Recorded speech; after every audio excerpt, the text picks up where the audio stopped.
The key to success in learning a new skill is not talent. It's the willingness to deal with the pain of being bad at something. Here's what I was able to do after 4 hours of work the first time I tried knitting in the late October of 2018.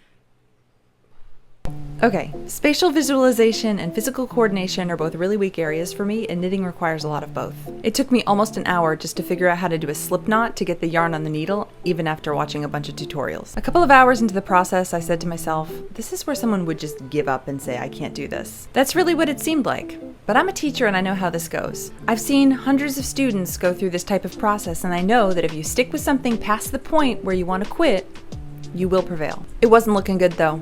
After another couple of hours, this is the best I could do. To this day, I don't know how that yarn got wrapped around like that. The next morning, things were looking like this. And by that night, after a few more hours of work, we had this masterpiece.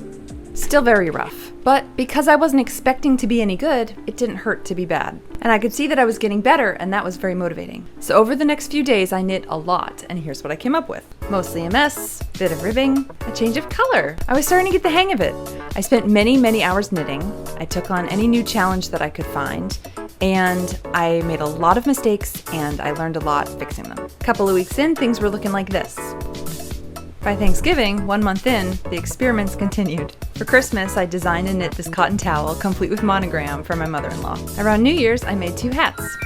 And on Groundhog Day, just over 3 months after picking up knitting needles for the first time, I completed this sweater for my soon-to-be-born little nephew. And at the baby shower, someone said, "You're so talented, I could never do anything that complicated." Listen, you saw the beginning. You know this is not talent.